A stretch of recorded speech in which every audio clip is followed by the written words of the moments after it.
جدید طریقوں سے جدید ترین حملے، کبھی کوئی بہانہ کبھی کوئی بہانہ۔ اصل میں ہدف ہے ولایت امیر المومنین، علی ولی اللہ نہ چھوڑنا، حسین کا ماتم نہ چھوڑنا، عقیدے والے سید کی توہین نہ کرنا، اور بطول کے دشمن کی کبھی عزت نہ کرنا۔ اسے شیعت کہتے ہیں۔ قبلہ تشریف فرما ہے، برسر منبر اہل علم تشریف فرما، معصوم کا فرمان ہے بندہ پڑھے لا الہ الا اللہ اور محمد رسول اللہ کا اقرار نہ کرے، مرزا معصوم فرماتے اللہ لا الہ الا اللہ بھی واپس لے لیتا ہے۔ معصوم فرماتے بندہ پڑھے محمد رسول اللہ اور اقرار علی ولی اللہ نہ کرے، خدا محمد رسول اللہ بھی واپس لے لیتا ہے۔ یہ منبر پہ میرا ہاتھ ہے، میرے بادشاہ فرماتے بندہ پڑھے علی ولی اللہ اور بطول کے دشمن پہ لعنت نہ کرے، اللہ علی ولی اللہ بھی واپس۔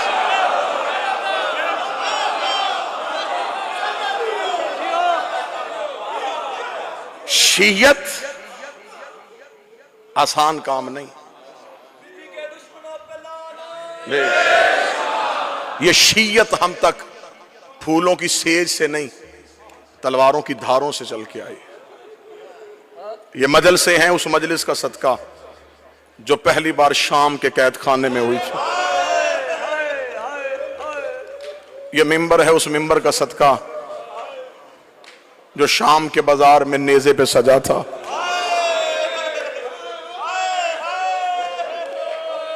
ہم دور سے پاکستان سے تمام حسین کے ذاکر آپ کے سامنے پڑھنے آئے ہیں سیدہ کی مظلومیت۔ رو کے امیر المومنین نے کہا تھا زندگی میں کبھی بطول کے حق میں کوتاہی نہ کرنا۔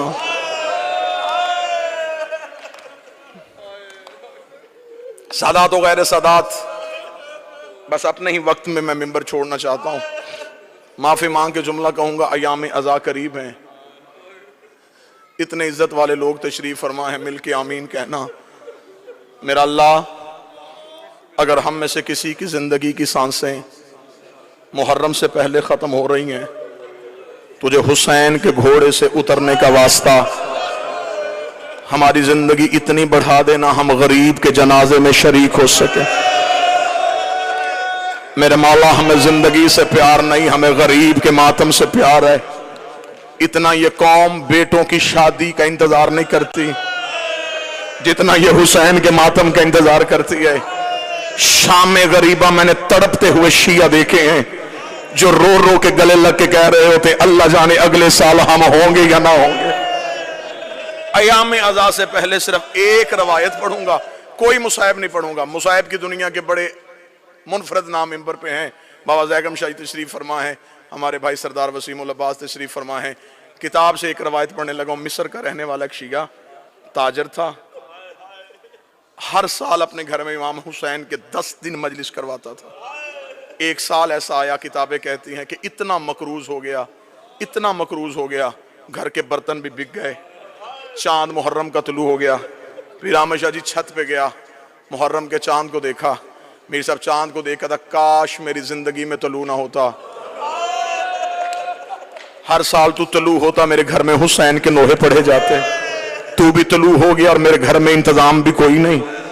رحمت بٹی صاحب یہ چاند سے شکوہ کر رہا تھا، یہ کاندھے پہ زوجہ کا ہاتھ آیا، اس نے پلٹ کے دیکھا تو پیچھے زوجہ کھڑی تھی، دیکھا تھی چاند سے شکوہ نہ کر، مشکل وقت آئے تو قیمتی چیزیں بیچ دیتے ہیں۔ اس کے ذہن میں فوراً آیا عورتوں کو زیور پیارے ہوتے ہیں، اس نے کوئی زیور چھپا کے رکھا ہے، پلٹ کے دیکھے کان صاحب کہنے لگا تیرے پاس کوئی زیور ہے؟ اگر زیور تھا تو نے مجھے پہلے کیوں نہیں بتایا؟ وہ دیکھا تھی ہاں میرے پاس بڑا ہی قیمتی زیور ہے، اس نے کہا جلدی دے میں بازار میں جا کے بیچوں۔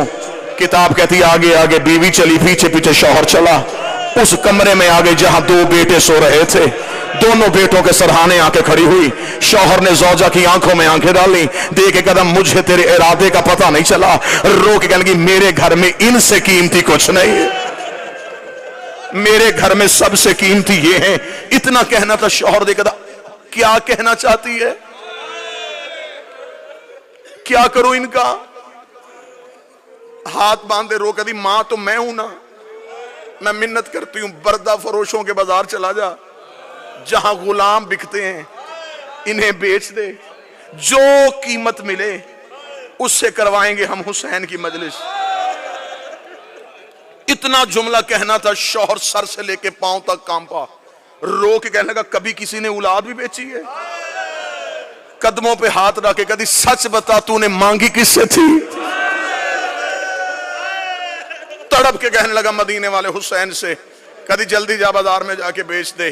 کیسی ماں تھی؟ انوار الغمہ میں لکھا ماں نے بچوں کو اٹھایا، غلاموں والے لباس پہنائے، لباس پہنا کے باپ لے آیا غلاموں کے بازار میں، صبح سے لے کے شام تک آوازیں دیتا رہا، غلام لے لو، غلام لے لو، غلام لے لو، قیمت تھوڑی دے دینا، محنت زیادہ کروا لینا۔ شام تک کوئی گاہک نہ آیا، تھکا ہوا باپ زمین پہ بیٹھا، بیٹوں کے سر سینے سے لگائے، منہ بقیہ کی طرف کر کے کہتا رسول کی بیٹی میرا مقدر، بی بی میں تو گھر سے بچے بھی لے آیا تھا، شہزادی تجھے میری عزاداری منظور نہیں ہے۔ ابھی یہ شکوہ کر رہا تھا، خان صاحب آپ کے لیے جملہ پڑھو، یا بازار میں کسی گھوڑے کے چلنے کی آواز آئی، جو ہی گھوڑے کی آواز آئی ہے اس نے یوں پلٹ کے دیکھا، سر پہ گھوڑا سوار، چہرے پہ نقاب، آواز دے کے کہنے لگا غلام بیچے گا؟ بیچوں گا۔ کیا قیمت لے گا؟ قیمت کا نام آنا تھا، جسم کے رونگٹے کھڑے ہو گئے۔ تڑپ کے کہتا کوئی کائنات بھی دیتا میں بال بھی توڑ کے نہ دیتا، میں نے منتوں سے مانگے، بس اتنی قیمت دے دے 10 دن میرے گھر میں حسین کی مجلس ہو سکے۔ اب مجھے نہیں پتا یہاں کون بندہ ماتم کرنے کے لیے اتنا جملہ کہنا تھا۔ گھوڑا سوار کی آواز آئی، وہ میرے گھوڑے کے سامنے دیناروں کی تھیلی ہے، یہ اٹھا اور اپنے بچے میرے گھوڑے پہ بٹھا دے۔ اتنا کہنا تھا، تڑپا، تڑپ کے اٹھ کے کہنے لگا میں کوئی قرضہ تو نہیں مانگ رہا، بیٹے بیچ رہا ہوں، اتنی بھی امیری کیا تو مجھے دینار بھی اٹھا کے نہیں دے سکتا؟ گھوڑے سوار کی آواز آئی، میری مجبوری ہے، میرے ہاتھ ہوتے میں تیرے بیٹے ہاتھوں سے اٹھاتا، میرے بازو ہوتے میں تیرے لال سینے سے۔ 1 یا 1.5 منٹ اور میرے بیٹے ہوتے میں یوں سینے سے لگاتا، میرے بازو نہیں ہے۔ پیر سادی شاہ جی لفظ سننا تھا، تڑپا، دینار اٹھائے، ہاتھوں میں دینار کی چلا، دروازے پہ ماں بیٹھی تھی، خالی ہاتھا ہوا باپ دیکھا، آنکھ میں آنسو آئے، بک گئے، بک گئے۔ ہاتھ باندھ کے کہتی ہے پھر میں ماں ہوں نا، میں واسطہ دیتی ہوں تجھے حسین کا، بچوں کو نہ رونا، اب ہم نے رسول کے بچوں کو رونا ہے، ہم نے بطول کے بیٹوں کو رونا ہے۔ جا مصر کی جامع مسجد میں جا کے اعلان کروا میرے گھر میں ہے غریب کی مجلس۔ مومنین آ گئے، مجلس ہوئی، لوگ گھروں کو چلے گئے۔ آخری آدھا منٹ، رات کا وقت، ماں بھی چھت کو دیکھ رہی، باپ بھی چھت کو دیکھ رہا، نہ ماں کی زبان پہ شکوہ، نہ باپ کے چہرے پہ ندامت۔ آدھی رات کو ماں اٹھی، شوہر کے قدموں میں بیٹھی، رو کے کہتی صرف پوچھنے یہ آئی ہوں کس کے ہاتھ بیچ کے آیا ہے؟ تڑپ کے کہنے لگا کوئی چہرے سے شریف لگ رہا تھا، بازو اس کے تھے کوئی نہیں۔ پیر ساجہ جی آخری جملہ پڑھنے لگا ہو، ابھی ماں کی ہائے نکلی تھی یا دروازے پہ دستک ہو گئی، مومنہ تڑپ کے دروازے پہ گئی، اس نے دروازہ کھولا کہ کالے برقے والی بی بی دونوں بچوں کو گود میں اٹھا کے کھڑی تھی۔ یہ دیکھ کے قدموں میں گئی تھی، بی بی ان سے کوئی غلطی ہو گئی، میں معافی مانگتی ہوں، انہیں نوکری کا طریقہ نہیں آتا، یہ پہلی بار کسی کے گھر غلام بن کے گئے تھے۔ اس بی بی کی آواز آئی، ہم بیٹے دیتے ہیں لیتے نہیں ہیں، رو کری تو جو گلیوں میں بیٹے دے رہی ہے تو کوئی حسین کی ماں ہے، رو کے کہتی تو ساری رات میرے بیٹے کا ماتم کرتی رہی، میں ساری رات تیرے بچے گود میں اٹھا کے کبھی کربلا کبھی شام رو رو کے کہتی رہی اٹھ حسین تیرا صدقہ لے کے